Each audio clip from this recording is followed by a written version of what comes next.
Satnam, welcome to this week's edition of the Joe Yoga Life Diaries. And I'm really excited about this week's topic because it changed my life when I started to take notice of this. And it's all to do with the menstrual cycle. Or for ladies who are menopausal or premenopausal, you can also take it by the moon phases as well. And honestly, when I learn more about my cycle and more about what was going on and why I was different at different times of the month. We all know about PMS. We've been raised with the whole oh, don't go near her, she's on her period or whatever, she's grumpy and stuff. And it's so sexist, and two, it's completely wrong, and it's just such a narrow-minded view of what actually is really going on and why there are times of the month when, women are clumsy. Like if you're walking along the road and a woman bumps into her, we learn that actually give her some chocolate, send her some love, she's having a rough time. And it's just absolutely fascinating. And today what I want to do is share with you how yoga and self-care can vary throughout the month. So what you require and what you need is going to be different from one day to the next. And I'm going to start with, first of all, I just want to shout out some incredible women who I've worked with and, really woke me up to this. And one, her name is Stasha Washburn. I will put her name in the description in the episode notes, and she's also known as the Period Coach, and you can find her at theperiodcoach.com, and she works with how you can run your business along with your cycle, which I was in Your Business Your Flow for a while, and it's amazing. It just changed things so much. Another one is Maisie Hill. She is also trains women on how to live their best life whilst working with their cycle. And the first thing that I want to bring your attention to, and the first thing you need to start doing, is charting, or making sure that you are journaling how you feel, what you eat, where you are in your cycle, to start looking for patterns. Now, I personally use a colouring mandala, which if you go to theperiodcoach.com, I think you can download it for free, and it's incredible. And I just spend a few minutes most days, not every single day, but I spend a few minutes in the evening just with my colouring pens and my mandala, and I just colour in how I'm feeling, what my energy levels were like, whether I had sex, whether I orgasmed, where I am in my cycle, what my sleep was like, what my exercise has been like, and also what the moon phase we're in, so that I can start to pick up patterns. And I started to do this probably about 2 or 3 years ago, and within a few months I'd noticed some real significant patterns. First of all, I was only having a 23-day cycle, which I knew I was quite regular, more regular than the 28-day cycle, but I hadn't noticed how much. And then I noticed as well that I'm really grumpy when I ovulate. Like the day 11, I'm proper miserable.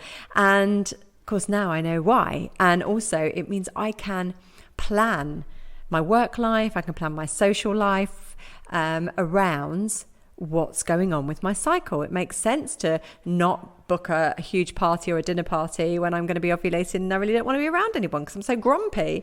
But yeah, it's just fascinating. So I would definitely advise it. And there are apps that you can use, and different ways of just maybe even just journaling, and keeping an eye on your energy levels and where you are in your cycle. And where you are in your cycle will determine what kind of self-care you need, what kind of yoga you need, whether you should be meditating deeply or whether you should be just having an active meditation. So we're going to go through the phases now, or the seasons, as some people like to call it. So I hope you've got your journal with you or your notebook, because you're going to be taking lots of notes. So we're going to start with the most obvious phase of our cycle. Now, we think we've just got we're on or we're off, but we haven't. There are 4 phases. So we'll start with the obvious one, which is your menstrual phase, which is the bleed, basically. And that's day 1 of your cycle. And it can be anything between, 2 days to 10 days. Every woman is different. There's no right or wrong way, but it's on average, it should be between 5 and 7 days. Mine is about 4, I think, and maybe 5, but that's your main obvious phase that we know so well. And we know that that's the time. It's also known as the winter phase, your winter season, because it's when you want to go inside, you want to be alone. In the olden days, there used to be a time when women would sort of go together when they were bleeding, and they would all be together, and they could, we're so wise at that time of the year. We're so connected with the earth, and we have more answers of how things should be done and why things happen. And red tent phenomenon was when women would go off into their tent whilst they were having their bleed, and they would talk about things, and they would sort out what's going on with the tribe or sort out what's going on with the village. And then when they stopped, they'd come out and they'd tell, right, this is what we need to do, because that's the time when women really know stuff. And I know in a lot of religion, they consider it to be dirty, that you're not allowed to be near a woman when she's menstruating because she's dirty. And oh my God, I mean, what absolute rubbish. I mean, come on. And it's because we're actually really wise at that point, and we really know our stuff. So it's a great time to be journaling, to be creating, super, super creative at that point. And if you want big questions answered, meditate when you're on your bleed, because you're really, really going to get your answers and your connections.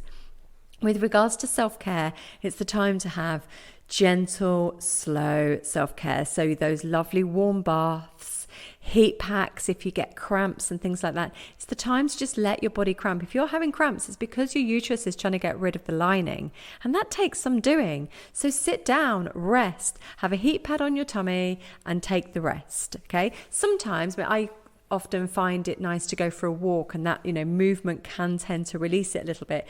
So find what works for you, but whatever happens, don't battle against it. Allow your body to do what it needs to do. So a time for massage, a time to go quiet, meditate, create. Those are the things to be doing. Now, straight after your period, you go into the spring phase of your cycle. This is also known as follicular, because your egg follicles are ripening to get an egg ready to be released. So what's happening here is that your estrogen and your testosterone levels are beginning to rise. So this is this kind of spring awakening where you are feeling like you're starting to get, I like to say, start to get back to your old self, but then when you're menstruating, you are yourself anyway. So you're starting to get your energy levels back, and you're starting to feel like you're wanting to socialize. You might want to start meeting people again. For self-care, this is a good time to try something new, maybe a new meditation or a moving meditation or a dancing meditation, to do more active yoga like vinyasa flows, and start to really get some movement. And even sitting here talking about it, I'm kind of moving my body, because that's the follicular phase. You're really starting to move, and the spring phase, and you're building to the summer phase, which is your ovulation phase. And this is if you're going to get pregnant, now's the time to get on it. So this is the time where our testosterone is at its highest, so our libido is at its highest. But also, as I said to her earlier, I'm proper grumpy and miserable, and I'll come into why in a minute. But you'll notice that things are very, very different during ovulation. You can be grumpy and miserable. You can question a lot more. You might be a little bit more combative. And I'm sure it's no surprise that's because our testosterone is so high that we're being more and more masculine in our behavior. And so this is the time when, yes, you're going to be, your self-care is going to include probably sex, doing new stuff, going for walks or runs. So you want to be like really grounded during this time, okay? You want to be outside, you want to be connecting with the earth. And a time for Ashtanga yoga or active meditations, things that are a lot more active and a lot more strengthening practices. As you reach the end of ovulation, if your egg is not fertilized, then you will have a sudden drop in hormones, and your progesterone will start to build. And that is when your energy level drops and you start to become a little bit more tired and a little bit grumpier, okay? Because the progesterone is building up to build a nice thick lining in the uterus. So you're going to start to feel like you have a lot less energy because your body ultimately is preparing itself to have a baby and to grow life. So even if you're not preparing to get pregnant at the moment, your body is doing that every month. So allow it to do what it needs to do. So unless you're on the contraceptive pill, it's going to do what it needs to do. Then coming into the autumn phase, or sometimes it's called luteal phase, or it is called luteal phase. This is the phase when the hormones are all starting to drop down and you're getting ready to go back into that winter phase again. You're getting ready to go back into the menstrual phase. So you're going to start to slow down. Luteal phase tends to have like 2 phases because sometimes it can last a couple of weeks. So you're okay in the first, and then the second phase you really start to feel like, yep, I'm starting to get the bloat, my energy is dropping, and I'm getting ready. And this is the time to start maybe some yin yoga, have steams, have nice warm baths again, start doing some reading. This is a great time to learn. Your brain is in fantastic balance at this point, and learn things, read things, make lists, prepare for what's going to be coming next month or in the next phase of your cycle. Close the loops. And when I say close the loops, I mean, get jobs done, get projects done, finish up things, close those loops, ready for when you go into your winter phase again and you take a couple of days of being quiet and going inside. You can see this lovely cycle, and I say my cycle takes just over 3 weeks, so it doesn't always have to be like in these very neat 4-week cycles. It is whatever your cycle is, but you need to start journaling, start charting, start making sense of your own cycle so you can use it to your benefit. And if you're perimenopausal or menopausal or postmenopausal, then you can use the moon cycles and see how they affect you, because we're all affected by the moon.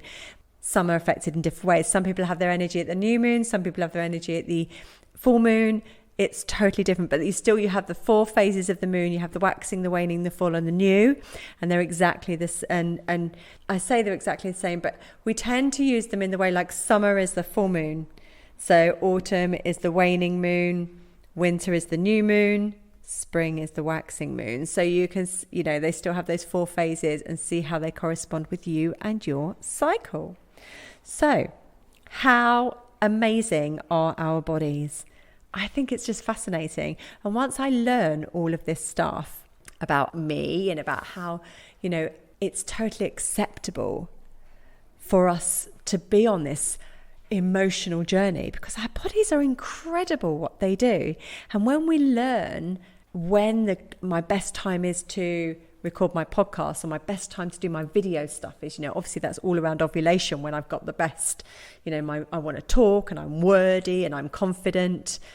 During my menstrual phase, I don't want to do any of that. I want to be under a duvet with a hot water bottle, not talking to anybody. So I can run my business in a very, very similar way, and run my life the same way. And it is brilliant. It is mind-blowing, and I love it. I hope you have really enjoyed this. It's such a fascinating topic. What I also have is I do have a YouTube video of yoga for PMS, which can be done at any time of the month, of course, but it is fantastic for just going into period when you're just starting to cramp a little bit. And I will link that in the show notes for you to enjoy. And in the meantime, I will see you all next week. Lots of love. Thank you so much for listening today. If anything resonated or you feel inspired to, please share, as that is how we spread the healing. To learn more about me, my teachings, or any of the Joe Yoga programs, go to www.joeyogauk.co.uk, and I'll see you next time. Bye.